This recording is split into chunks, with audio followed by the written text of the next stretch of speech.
Welcome to AHRC New York City's Person-Centered Excellence Reaccreditation Week. This is the kickoff to the week, our opening meeting. My name is Sarah Baer, and I'm the Associate Vice President of Quality Improvement and Innovation. I have light brown hair and brown eyes. I'm wearing a green moss-colored top and have gold-colored earrings. My pronouns are she and her. AHRC New York City is once again proudly pursuing Person-Centered Excellence Accreditation by the Council on Quality and Leadership, or CQL. Since 1969, CQL has been a leader in working with human service organizations and systems to continuously define, measure, and improve quality of life and quality of services for youth, adults, and older adults with intellectual and developmental disabilities and psychiatric disabilities. This vision of CQL is a world of dignity, opportunity, and community for all people. Currently, CQL is supporting over 370 accredited organizations all over the world who, like AHRC New York City, are using the proven CQL framework for quality monitoring and person-centered approaches.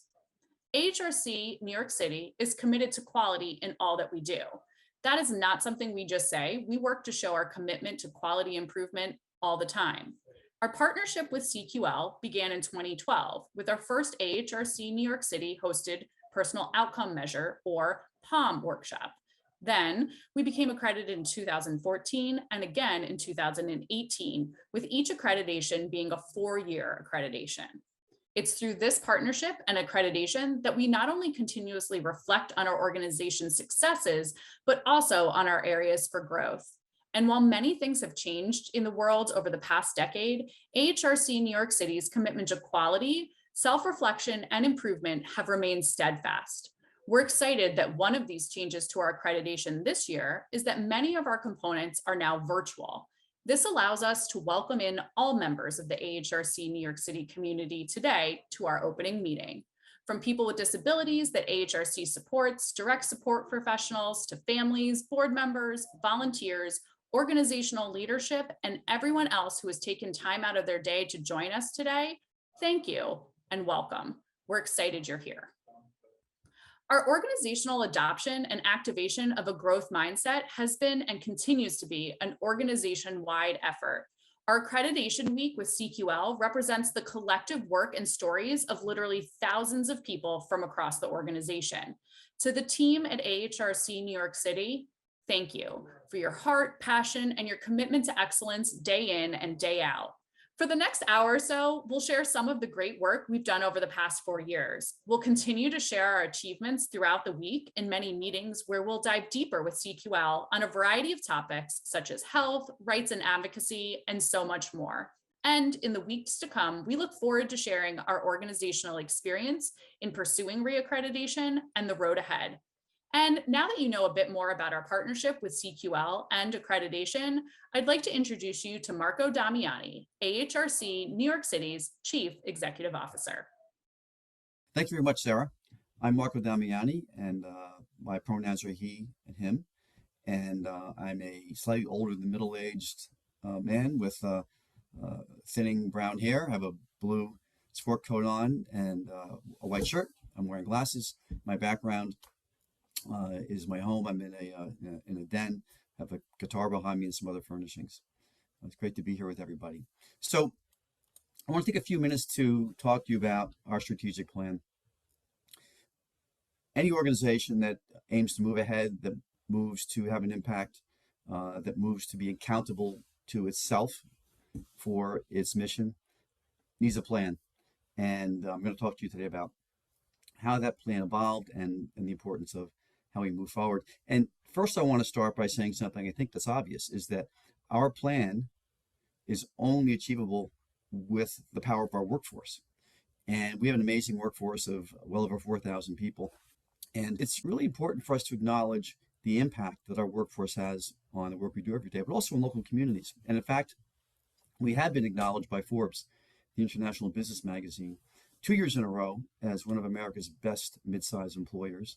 Most recently, we were ranked 12 nationally in the healthcare and social services sector. And then again over the summer, we were acknowledged as one of the best employers for women in the country. That doesn't mean we're perfect. We're not. We have lots more to do to be able to achieve our aspirational goals and impact people's lives in the best way possible.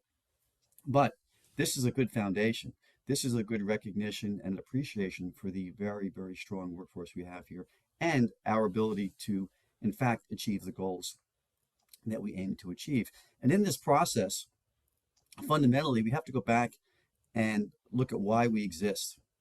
And I'm very proud to say that through this process over the last couple of years, even during the pandemic, we involved many, many people, stakeholders, people we support, families, staff members, people outside the organization.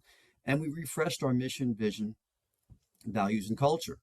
And we landed on a mission that is to empower people who are neurodiverse to lead full and equitable lives. Our vision is a socially just world where the power of difference is embraced, valued, and celebrated. And finally, our values and culture, where generosity guides us as we honor our legacy and continuously grow through a culture of curiosity, creativity, and optimism. Those values and those behaviors are key to our success. So we have 5 pillars that support the work that we do, and they are really critical pillars. They are, again, foundational in achieving the strategic plan. The first is policy and advocacy. The second is innovation. The third is our workforce, which is the middle and really the strongest pillar. Then we have data and financial stability. These 5 pillars all must be strong and aligned for us to move forward in our plan. We need to continue to establish and maintain our position as a leader in the field. We're going to steer policy and advocate. We're going to be innovators, as we always have been. We're going to find new ways to solve new problems. We're going to certainly commit to our core foundational work every single year, every single day. But what can we do that's new and different? How do we solve problems together? How do we add value to people's lives and to the organization? The workforce, continue to invest in our workforce, develop the potential of all members of our workforce. We can't be as effective and inspirational and supportive as we need to be if our workforce is not the best that they can be. And we need to own the various structures, systems, and ways of working together to ensure that that happens. We need to become a knowledge-enabled organization. Data is really critical. We don't want to collect tons and tons of data. We want to collect enough data to understand how we can learn together, how we can set priorities and use resources, and very importantly, form key performance indicators to hold ourselves accountable for the plan that we are activating. And then finally, financial stability. We need to be sustainable financially. We are very large. We get a lot of money every year from government and foundations and elsewhere. But we only have organizational sustainability if we use our resources wisely, which means we have budgets we have to adhere to. We have to have efficiencies wherever we can. We need to be looking at mitigating our risk so we're not exposing ourselves to undue financial circumstances that might affect our overall mission and goals. So what are these strategic goals and objectives? There aren't a ton of them, and there really shouldn't be a lot of high-level goals. The first is for us to be the go-to provider for services and for employment. We want a person with a disability, their family, someone else to say, I need to go there first because they have a great reputation, they do great work, they understand how to support someone to give them the life that they choose. We also want to be sure, as much as we possibly can, that when people were looking for a job in the human services field, they say, I need to go work at HRC NYC. I've heard great things about them. I know I can grow there. I hear there's great teamwork. That's a recipe for success. Great services, supports, and a great team. Goal 2 is we need to ensure organizational longevity. We've been around for 73 years. Why not 73, 75, 100 more? We do that by growing strategically, not just for the heck of it. We grow because there's a need that we're trying to meet, or there's an innovation we're trying to implement. Organizations that don't grow often die. They need to find ways to continue to expand their scope and their impact. And then that goes hand in hand with our financial strength. That's critical for us. And the operational growth of the organization needs to match our financial resources. And then the third big goal is to be a leader in driving social justice. We were founded by a mom in the Bronx who believed that her son would not live in an institution. He would live at home in the community. That's social justice. That's disability rights. That was visionary at the time. And Anne Greenberg's spirit is still with us every day. We need to continue to take that fundamental belief system and move it forward for people we support, for their families, and for our workforce. We need to be a thought leader within our industry and beyond. We need to embrace and behave in ways that align with diversity, equity, inclusion, and cultural and linguistic competence. And we need to drive the adoption of policies that promote social justice and equal rights, not just internal to AHRC NYC, but to have government move its policies, practices, and resources to ensure a more equal community and a more equal society. And then this all can result in improving how people who are neurodiverse are engaged, perceived, and valued. There's so much progress that's been made here over the years, but we know that there's a lot of work to do still in assuring true equity and engagement and inclusion in local communities for people with disabilities. So the last part of our plan is about being accountable to ourselves, being sure that we're actually following the plan. It's not sitting on a shelf or in a computer drive someplace. We want to be sure that we're bringing it to life through the establishment of something we're calling the Office of Strategic Management, or the OSM. These are several staff. They're not new staff. They're people who have been here. They're very talented, and they're going to be helping us move along by communicating the plan, by ensuring there's funding for the plan, by ensuring that we're staying true to the metrics in the plan, our key performance indicators, and very importantly, that we keep the flow, the movement, the conversation, and the activities going, that we don't stray. A lot of places stray off their plan, or they put a plan together and it just sits on the shelf. We're not going to do that, and the Office of Strategic Management is here to help us maintain our focus and our commitment. So finally, if you've been here for even just a few weeks, you've probably been asked, what does AHRC stand for? We got this name decades and decades ago. And I'm here today to tell you that through a discussion with many of you, we've landed on the answer to that question. AHRC stands for Advocacy, Humanity, Reimagination, and Change. We need advocacy, humanity, reimagination, and change to be sure that our plan falls into place, moves forward, and achieves its high goals for people we support, their families, for our workforce, and for local communities. So thank you very much for your time and attention. Greatly appreciate it. I'd like to introduce to you now Betsy Lynham, our Chief Program Officer. Take care. Thank you, Marco. My name is Betsy Lynham, and I have the distinct pleasure of serving as AHRC New York City's Chief Program Officer. I go by the pronouns she, her. I am wearing today a black blazer and a tan shirt. I have tortoiseshell glasses on, fair skin and blonde hair. Blonde forever is my motto. So that's me. I want to take you through our journey the past 4 years. And the journey for us really includes our journey with COVID. The COVID-19 pandemic hit New York City hard. We were among the first and the hardest hit. And that really came on us like a tsunami in March of 2020. For us, we've learned a lot of lessons through COVID, and some the hard way. We learned that we are resilient, we were strong, and we did everything we could to support people in every way and manner and shape and form that could take in New York City through the heart of the pandemic. And in many cases, we were the lifeline, the rock, and the stability that people needed at the time. We served in many different roles during that time. We had essential workers. We are essential workers. And we had essential workers who were out there, people we support with disabilities who were out working in many capacities throughout the city.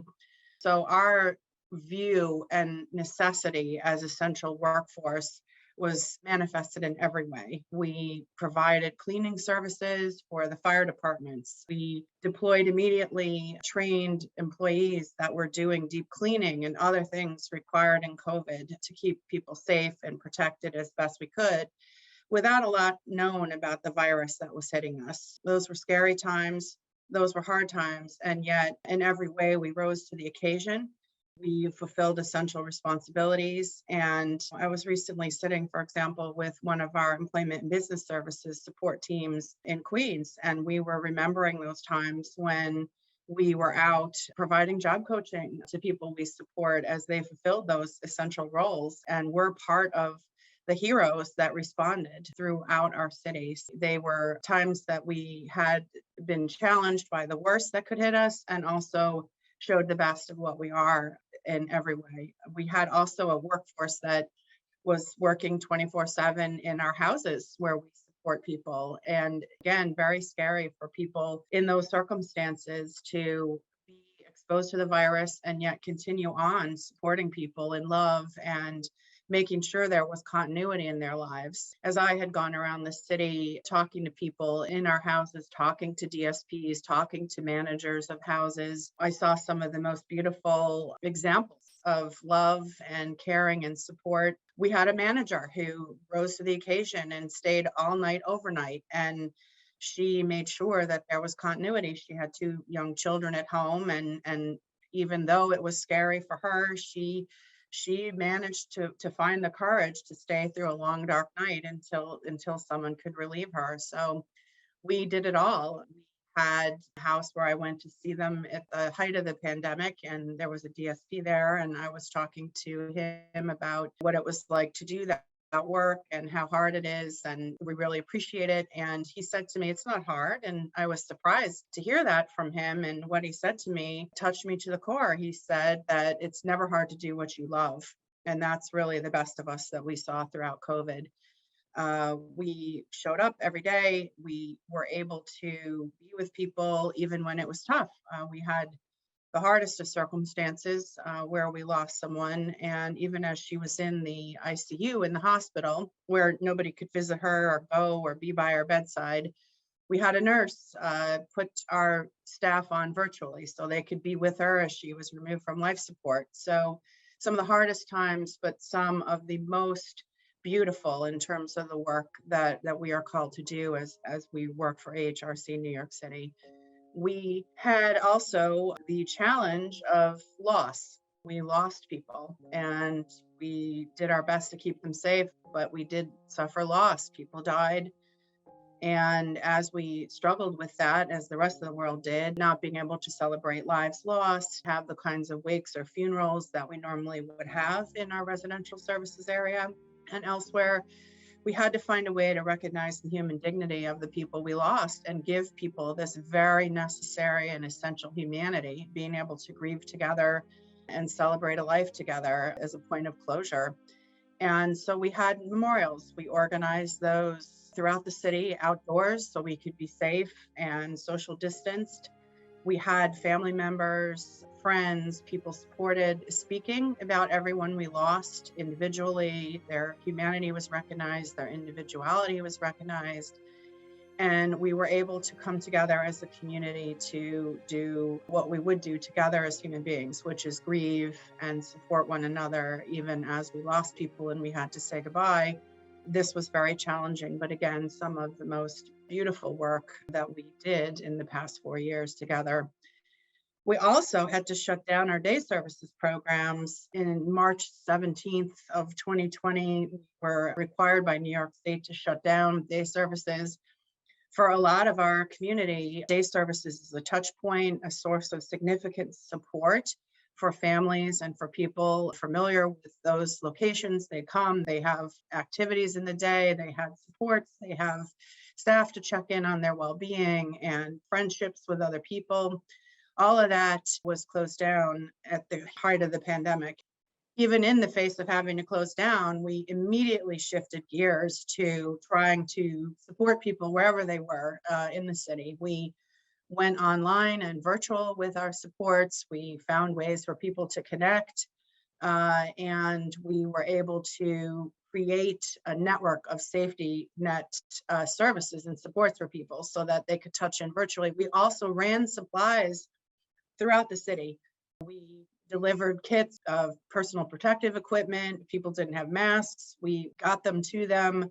We did even later on supply kits with supplies, arts and crafts supplies, materials to participate in our program offerings online. We delivered essential groceries in some cases even. There was nothing our staff wouldn't do getting out to family members to try to touch base, make sure they were getting the basics and the essentials met.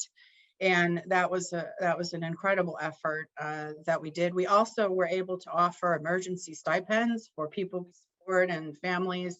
We had bank cards with $250 each loaded on them, and we delivered, $150,000 that way to the field to support staff needs.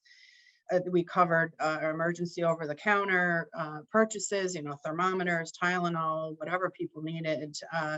And that was done with the minimal paperwork and bureaucracy, that we needed to go back to the foundation that gave us the funds to do that and show them what we did. So it was really an effort all out, even as we were shutting down, to move into a network, a relationship with people where we were running all over the city and supplying people with the kinds of essentials that they so needed at the time.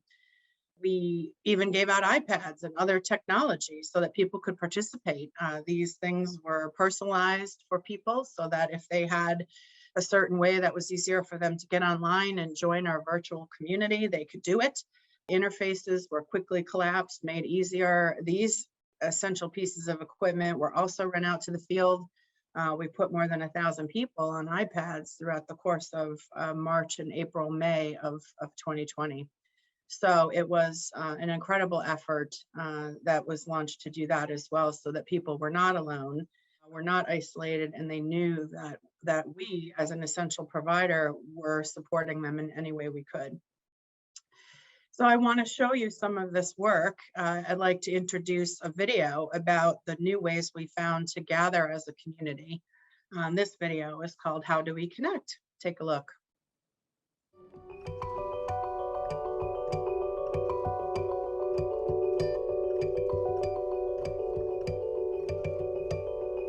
My name is Joe Antcliffe and I am a recreation supervisor.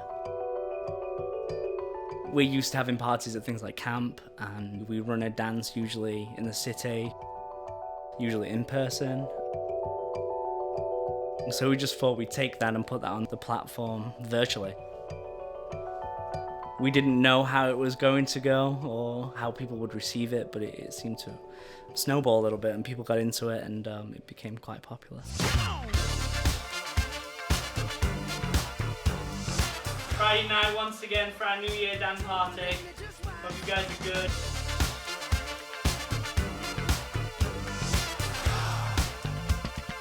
Don't believe me, just watch. Jump around.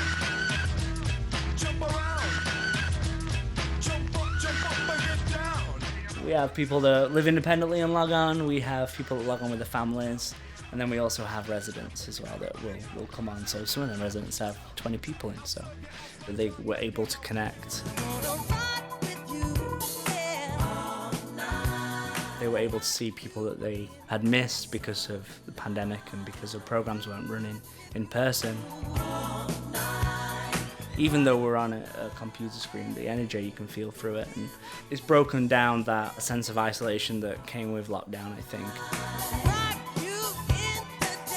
We play New York, New York at the end of every disco we have, and that's when a lot of families will come on together, and they'll sign the party off, dancing and singing together with the family. It is the highlight of my week, really, coming to it, and you all come out feeling quite like euphoric, and it's just a nice thing. You just dance the night away, and what's finer than listening to music and having a dance? Bye guys, thank you so much for joining everybody. Happy New Year, everybody. Happy New Year, guys.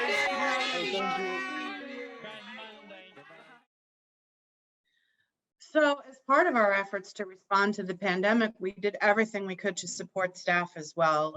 We offered them also the emergency funds. If they had to buy diapers, they couldn't find a thermometer, we helped. We got them emergency stipends to do those necessary items. We were able to run that out to the field as well, using our system of supports for the people that we were providing services to, because we understood how essential it was to support our staff and our families at the same time.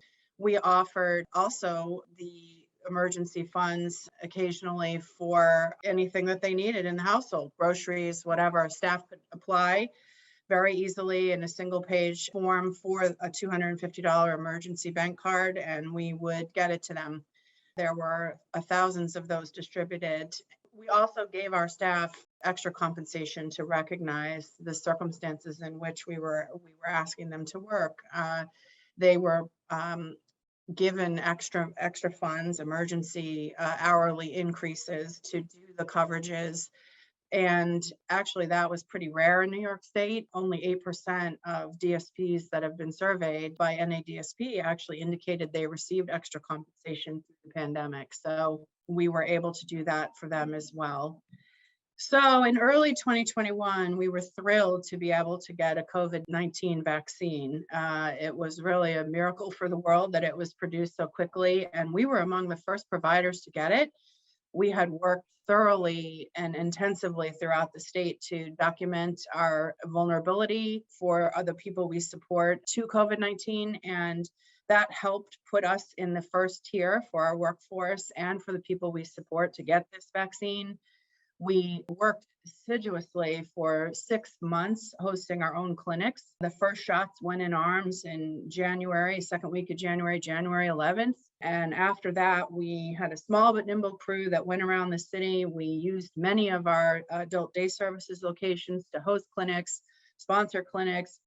We vaccinated more than 700 staff and people we supported throughout those months, putting more than 1,400 doses in people's arms to try to protect them and keep them safe. And it was really an effort that demonstrated, once again, we came together as a community. We were able to offer this in a supportive fashion for people, families, and people we support. We're so relieved to be able to come in and get the vaccine in a location that they were familiar with by a supportive group of people that knew them. Again, some of the most beautiful work we saw in the pandemic as people were coming in and getting vaccinated. I saw so many DSPs working so closely and carefully with the people we support, some of whom are afraid of needles, afraid of medical interventions, healthcare providers, working really just to be calm and get the arm out so that the shot could go in the arm. One example, I had incredible privilege of being in the room when someone was vaccinated, and we were working around to try to protect her privacy with this screen that we had when someone needed to really take a sweater off or something to get the arm out for the nurse. And there was a DSP there who was coaxing somebody very, very lovingly and gently in a soft, soothing voice to take her arm out of her shirt to get the shot. She worked on that exercise with that person for 45 minutes in the most loving and gentle and supportive way to help that person get vaccinated. And at that moment, I felt incredibly privileged to be there because it was a beautiful example of what we do. The person loved the person that lived in one of our houses so well that she would work with her in such a patient way for that period of time to actually have her be able to get a vaccine to protect her from COVID. It was an incredible reminder, and it touched me to the core as I drove home. I was overwhelmed with the beauty of what we do, and in each individual case, we saw that over and over, people being helped to get a vaccine that would be potentially life-saving for them. It was one of our more coordinated efforts, but again, finding what we needed to find in our hearts and in the moment, delivering what was needed to help people be safe and stay safe and come through the most difficult time of the pandemic. Although the pandemic hit us really hard in 2020, and we were the first wave in the nation to experience COVID-19, it didn't mean we stopped our person-centered work. We had to respond to the crisis as everybody did, but in every way possible, and especially as we came out of that first initial wave, we continued our person-centered work. Our dedication to what we do in person-centered excellence is at our core. We continue to develop and grow in that commitment for the quality of life of people and supporting people with disabilities to live the lives they want to live. And so we offered many opportunities for people to develop their talents, their skills, work in ways that fulfill their individual goals and dreams. We have an example for you here. This video is Jason's story.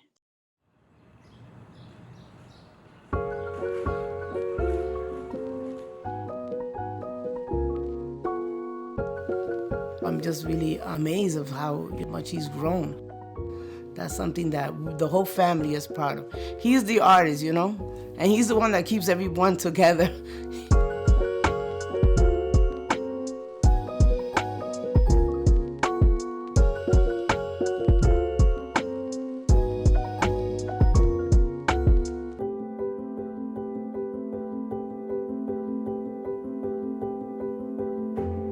Art is my life.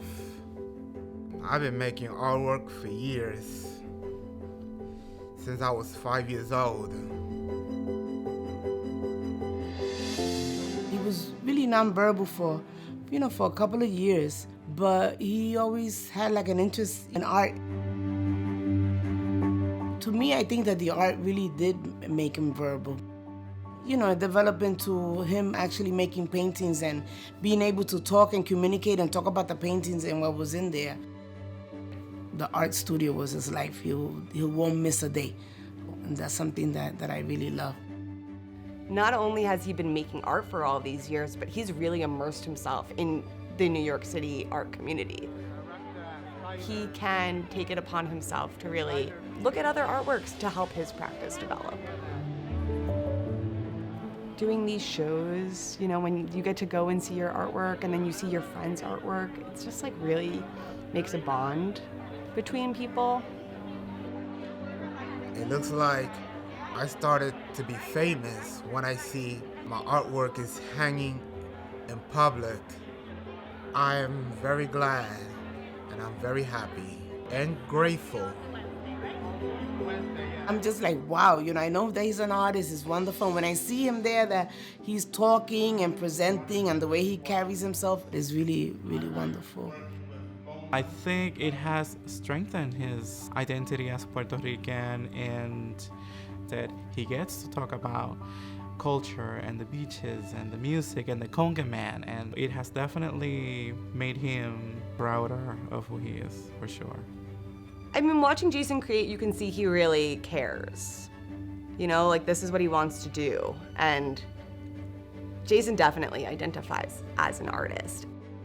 The agency is able to help him fulfill that dream to be an artist and continue in life, because that's a lifetime process for him.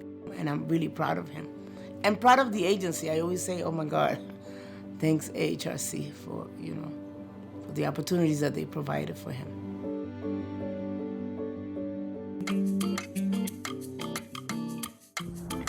Yes. Me and Cecilia, we are fiancés. All right. Oh, thank you very much. And have a good one.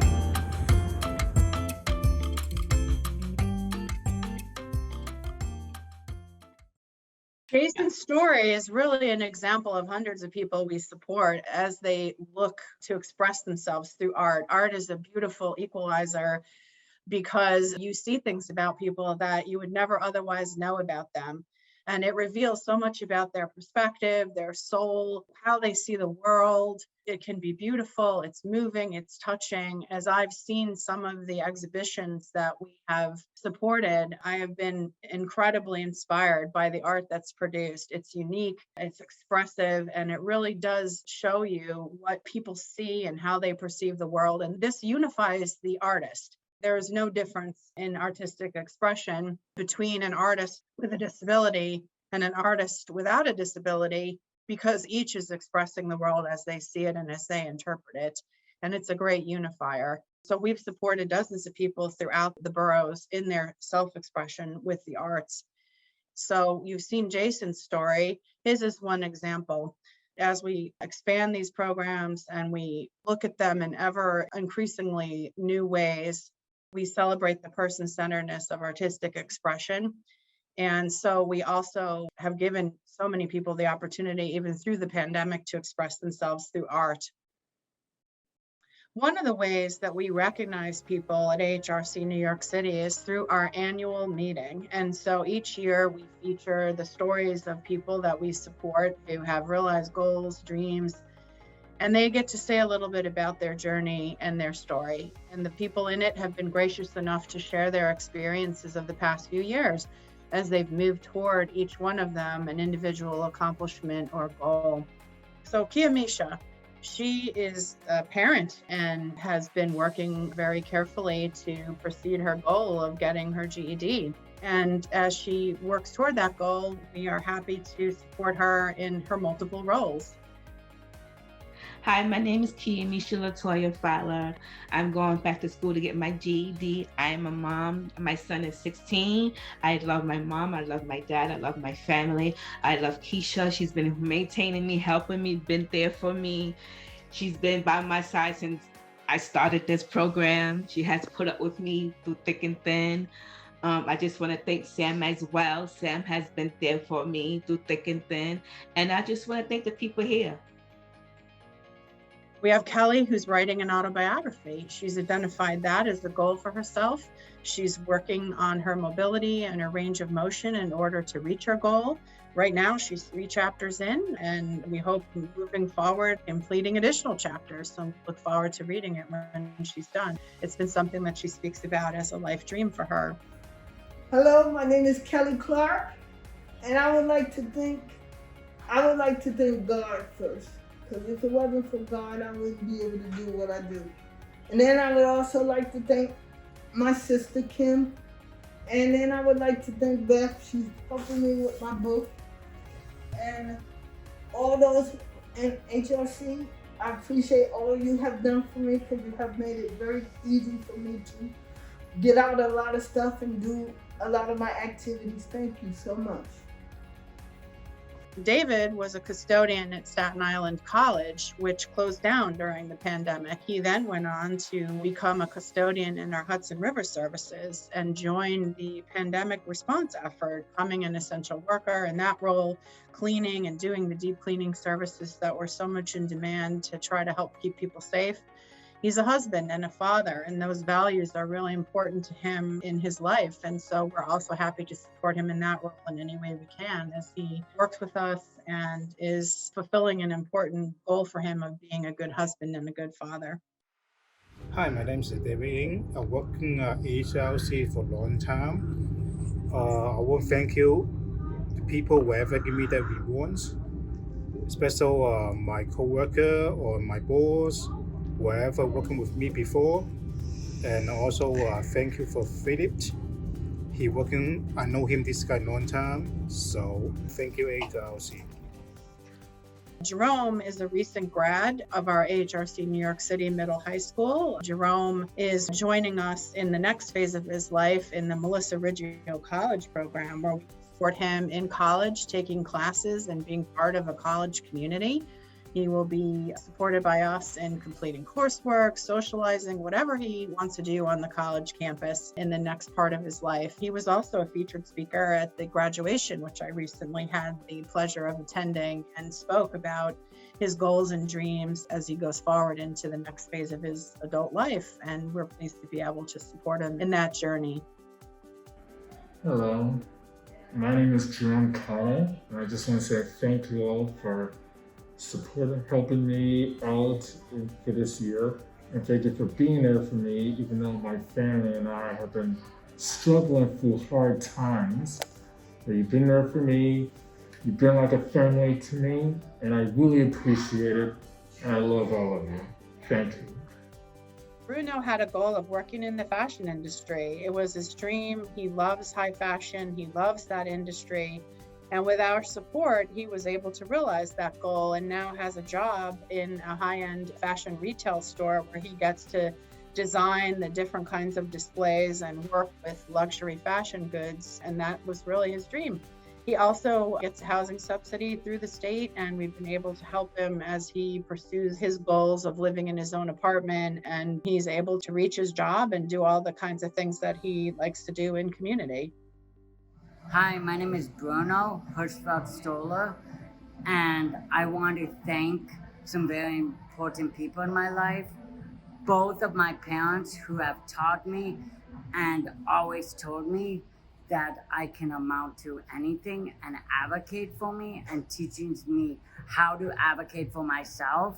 My sister, who has always been my biggest fan and pushed me to succeed to my best of my abilities. And AHRC, who has helped me be able to advocate for myself and also push me to be able to be as independent as possible. Thank you.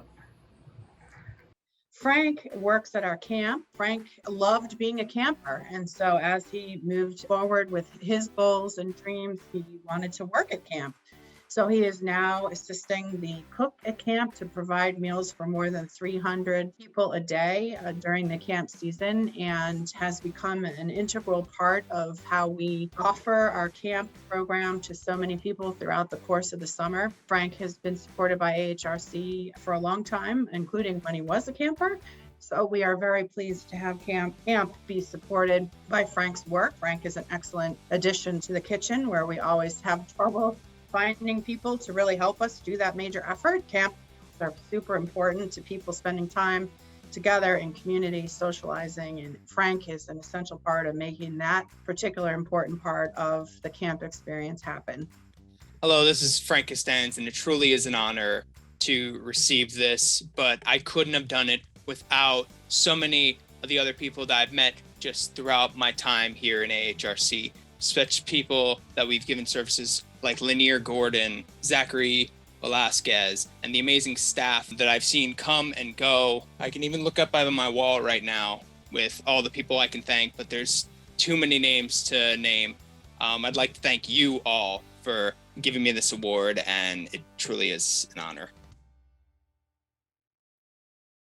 Paul is somebody whose story really contained a tragedy. He lost his mother. She was unable to have a tombstone. He felt very strongly, and in a personal way, he took responsibility for financing that tombstone, funding it, getting the money for it. He started out with us, employed at Pratt Institute, moved into a role helping the librarian, and was very successful in that environment. He then actually did realize his goal of purchasing a tombstone for his mother.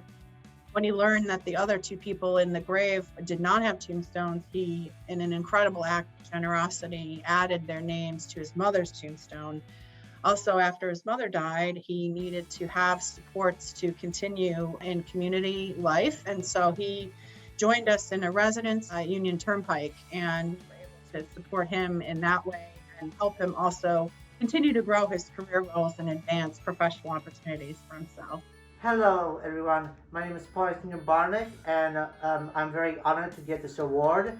I would like to thank the first manager at my group home. I would like to thank Keisha Kennedy, and I would like to thank Miss Angela Williams, because without them I wouldn't be here, and they've done a lot for me. Special shout out to some workers at the hall at Power Beach. I would like to shout out to Carol Steele and Carol Coca, and also Nathaniel. My old social worker, Miss Amanda Tam. I want to thank my other social worker, Miss Josefa Morrison. This was a big journey into when I initially lost my mother. I would like to thank my mother's soul up in heaven. I would like to thank my current manager at the home, Miss Jen Santielli. She's been a very big help. That I used that money from my summer job of last year, and that money I got from Social Security to give her the headstone. And I was able to buy a headstone physically with her name on it. During Easter weekend, I was able to visit it, and I actually physically touch it and see her name for the first time, and I felt like a huge burden has been lifted off my chest. Veronica wanted to pursue bariatric surgery. She had a number of complex health needs that she was trying to address in her life, and the help of our family and clinical services supports, she began to explore having bariatric surgery. We supported her through the process of getting qualified for bariatric surgery. She had the surgery and is now continuing to lose weight. Veronica's also a parent, so you'll see in all of these stories, people in different roles. AHRC is flexible in supporting them however they need, however they feel they want to go in their lives. We support all of that as we can in the most flexible way possible. Hello, my name is Veronica Martinez.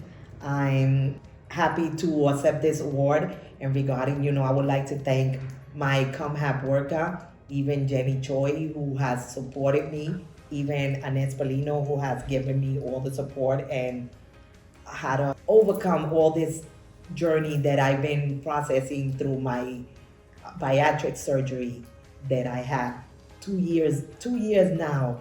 2 years ago that I had this bariatric surgery, and most grateful to my daughter who's been by my side supporting me, and all my team workers. It's not only me, my team workers have been there giving me all the support that I need. So at AHRC New York City, our commitment to person-centered excellence runs to our core. And really, the biggest part of how we're able to realize that vision is our staff. Our staff are the heart and soul of what we do. In every way, they represent the backbone of the organization and the best of everything that we are, not just at AHRC New York City, but as human beings. In the course of their work, they show an incredible compassion and a humanity that it's really exemplar, especially in these times of civil unrest and the difficulty and the fraught world that we know we live in right now. So we are always grateful. We are always thankful for their contributions. And really, without that incredible work, we could not be supporting people in any way, shape, or form in the achievement of their goals and dreams. So they're the heart of our person-centered excellence. They represent the best of everything we do. And with that, I'd like to welcome back Sarah Baer, our Associate Vice President of Performance Improvement and Innovation, who's going to talk a little bit more about how we are looking at our personal outcome measures. Thanks, Betsy. As you've already heard today, the AHRC New York City community has not only endured COVID-19, but has continued to put in the work day after day when it comes to our person-centered excellence work. Our goal is to continue to build upon our organizational legacy and the strong foundation we've built together. We are on a quest for continuous improvement, from our one-to-one interactions in providing person-centered support to our systems and everything in between. I'd like to now share some recent happenings when it comes to quality. First, I want to share AHRC New York City's quality section on our website. Here, you can find information about our commitment to quality, our partnership with CQL, our history with personal outcome measures, the rights of people supported, and downloadable resources, and finally, a way to share any concerns you have when it comes to your supports and services at AHRC New York City. We're committed to creating space to listen and learn. Your experience with our supports and services matters to us. AHRC New York City wants to know what we're doing great and what we need to do better. To that extent, if you or your family member receive one or more services at AHRC New York City, I encourage you to scan the QR code here with your phones to complete our organization-wide satisfaction survey. It will also be available online soon in the quality section of the website. The survey is completely anonymous and also completely voluntary. We're hoping to leave this survey open for people to complete for approximately 90 days. From there, we'll share some of our findings and what our next steps are. Another way we're listening and learning as an organization is with Personal Outcome Measures Tool, or POM for short. The Personal Outcome Measures Tool is a reliable research tool developed by CQL. POM helps AHRC New York City understand what really matters to a person, including their hopes, dreams, and goals. We use this information to inform person-centered planning and ensure the organization's support is aligned with what matters most to the person. As you can see here, we've completed a lot of POM conversations over the past decade and trained literally hundreds of staff members. While we're immensely proud of this work, we've also reflected on this work, and recently our approach has changed.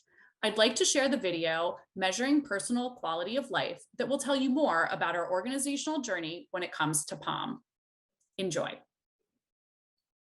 CQL's mission, vision, and values is directly aligned with AHRC's mission, vision, and values in that they're looking to understand how people experience supports and services and live the lives they want to live in the ways in which they want to live them. Hi, my name's Sarah Bear. I'm the Associate Vice President for Performance Improvement and Innovation. I'm focused on our organization's CQL accreditation, and I'm very involved with all of our personal outcome measure work across the organization. So our continued partnership with CQL is important for the organization as we look forward to the future to understand what we're doing well and what we can do better, especially coming out of the pandemic and starting to manage in an endemic continuous basis. We really need to understand and take stock of what we're doing, how we're doing it, and reflecting on our approaches, interventions, and our long-term strategy as an organization. My name is Laura Cuccinota. I am in the Senior Quality Improvement Officer position in the Quality Improvement Department. AHRC NYC began its history with the Council on Quality and Leadership in 2012, and we received our first accreditation from them in 2014. We were then reaccredited in 2018 and are very quickly approaching our 2022 reaccreditation. Over that time period, we've really developed a strong partnership with CQL, utilizing the Personal Outcome Measure, or POM tool. The beauty of using the POM tool is the nature of it being as person-centered as possible. It's designed in such a person-centered way that it starts with the consent. It includes questions like, do you know that you can stop at any time? Do you know that you can change your mind about having this conversation? Are you aware that it may bring up some uncomfortable or negative memories? So it's really discussed at length before even jumping into the questions.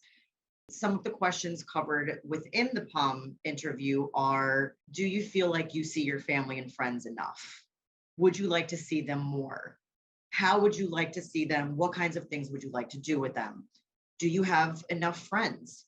Do you see your friends enough? Do you and your friends do a variety of activities that are to your satisfaction?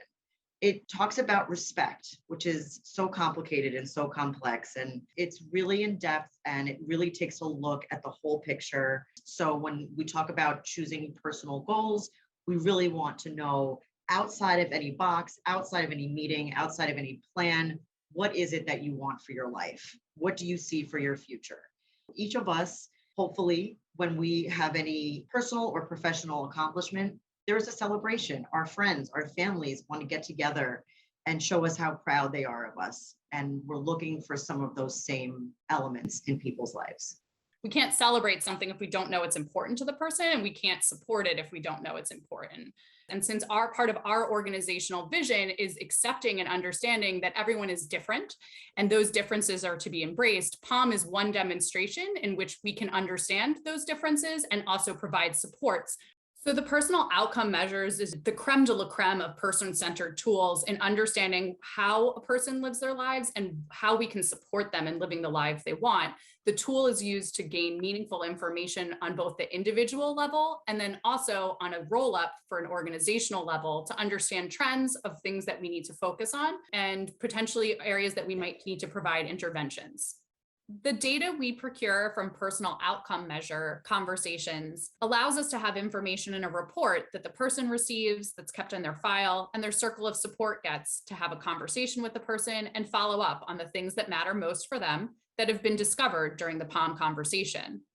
Additionally, the organization aggregates all of those POM conversations into a master data set. We then understand trends for the organization, by department, and other trends that might overlay in regards to enrollments and demographic information.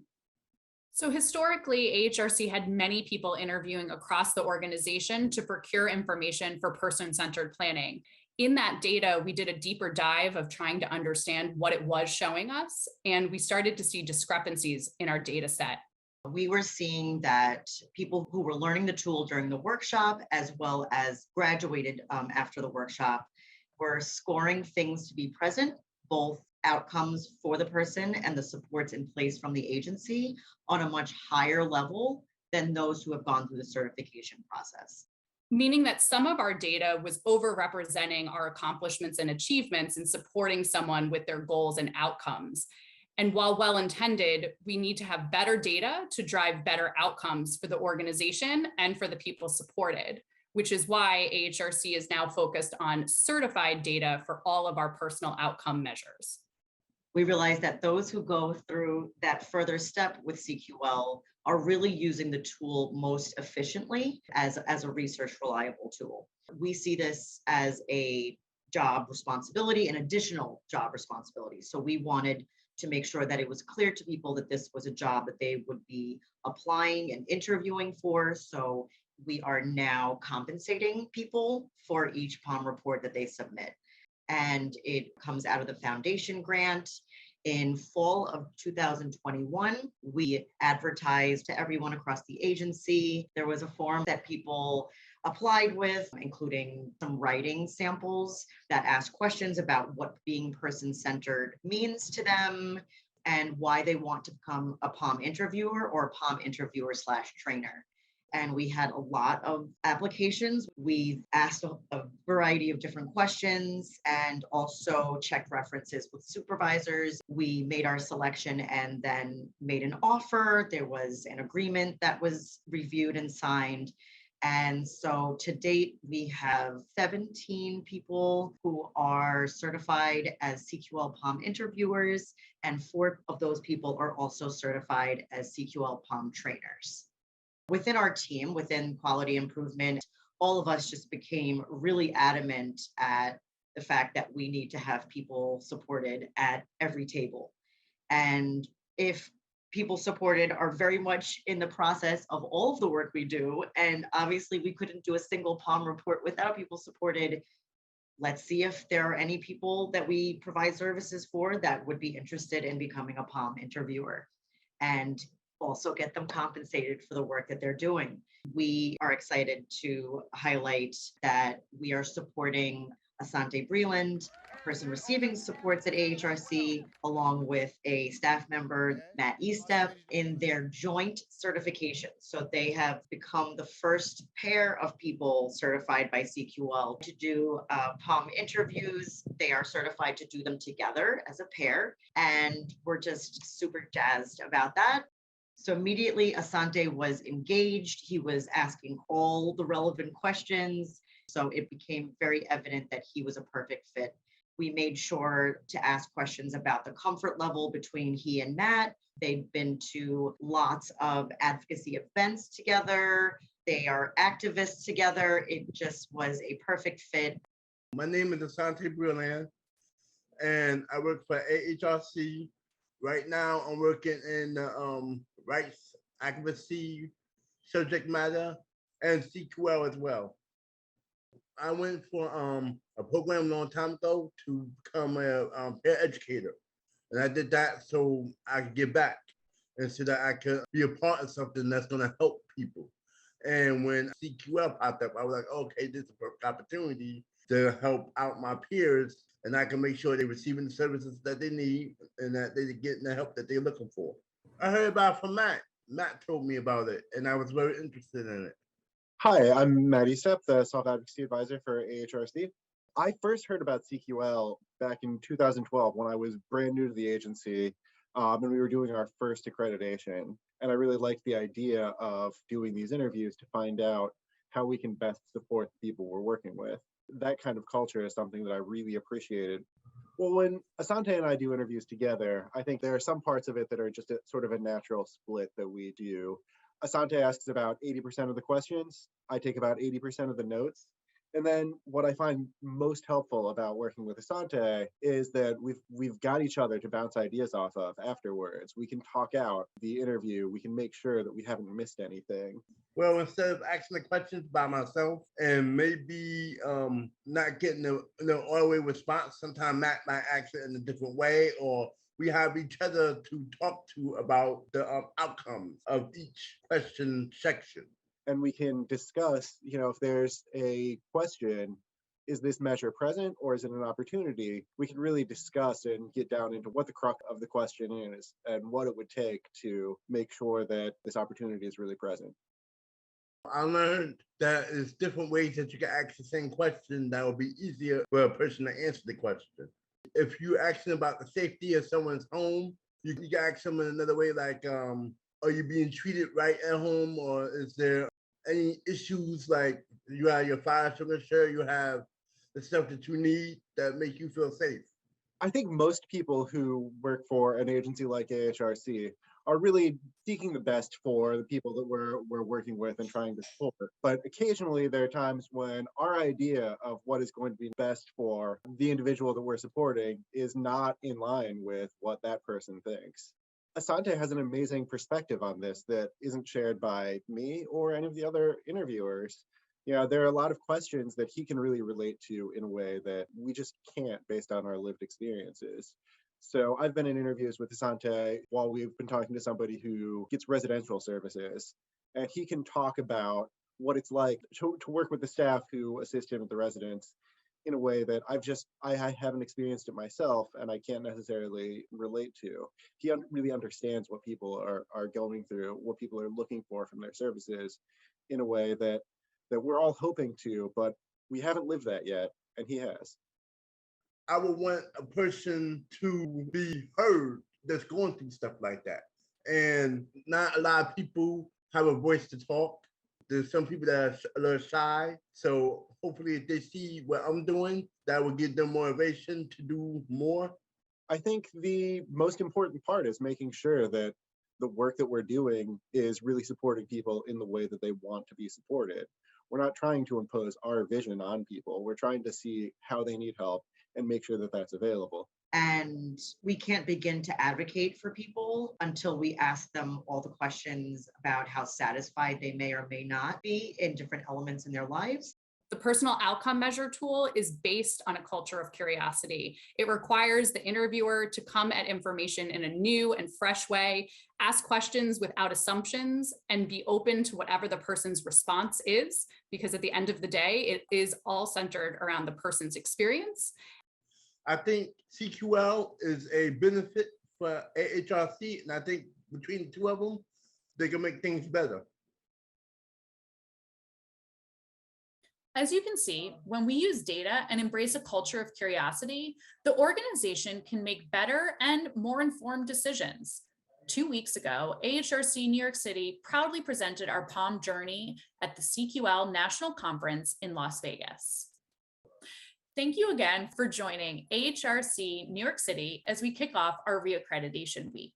Our accreditation process will continue over the next 4 days, engaging stakeholders from across our community to come to the table to reflect, plan, and celebrate. We look forward to sharing more about our accreditation process in the weeks ahead. Have a wonderful day.